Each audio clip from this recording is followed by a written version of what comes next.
Drinking water is being shut off in all of Detroit's public schools after testing revealed harmful levels of copper and lead in multiple buildings.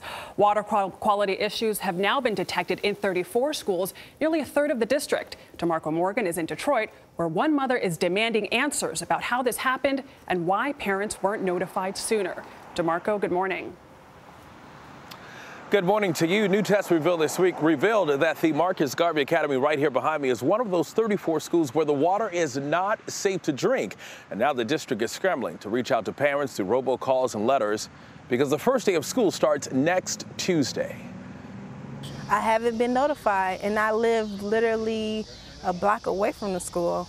When Tabitha Harmon's daughter, Paris, arrives at her first day of kindergarten at the Marcus Garvey Academy next week, none of the water fountains or faucets will be working because the water is contaminated. I'm worried because there's certain things that I train her to do, like wash her hands. What about drinking that water? Yes, drinking the water. How do they prepare lunch? How do the lunch aides wash their hands? It's unclear how long children have been drinking the tainted water. The culprit appears to be aging metal pipes inside the school itself. All summer long, the grass stayed cut. Why you didn't make sure the water stayed clean? Frustrates you? Yes. Nikolai Vitti ordered tests on every drinking fountain and faucet in the district, something not required by any federal, state, or local law. High levels of lead and/or copper were found at 16 schools. 18 more tested positive for contaminants in 2016. As a precaution, Vitti shut off the water at every school, affecting more than 47,000 students. Bottled water is being provided. And there has been a lack of investment within Detroit public school systems. And so this has built up over time. Councilwoman Mary Sheffield says many of the schools with tainted water are in her district. She thinks fixing all of Detroit's school infrastructure problems could cost $500 million.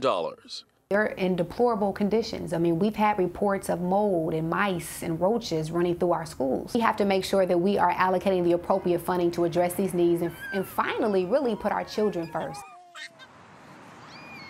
The utilities company that supplies the city's drinking water says the tainted water problems do not go beyond Detroit's public schools. They say the water is safe because it's tested hourly and it's safe to drink, and that residents should not worry about widespread contamination, similar to what happened in Flint, Michigan. Norah? DeMarco, thanks. Adriana, you were there in Flint. You covered this story. I mean, what do you see about the similarities? Well, in Flint, that was man-made. There was a switch that was made to save money, and that led to the lead contamination there. And though the government says the contamination is gone, residents don't feel that way, and everyone's still buying bottled water in Flint. So that continues. Detroit, it looks like that had to do with aging pipes. So as the lady said in the interview, they were cutting the grass. Who was watching the pipes? Yeah. Well, when they say the government says the water is safe to drink, people must just think, they roll their eyes and they say, okay, sure. It's such a huge problem, as we have documented on the show. You've done such great reporting. We cannot have our children exposed as it leads to lifelong developmental problems. It's a big issue.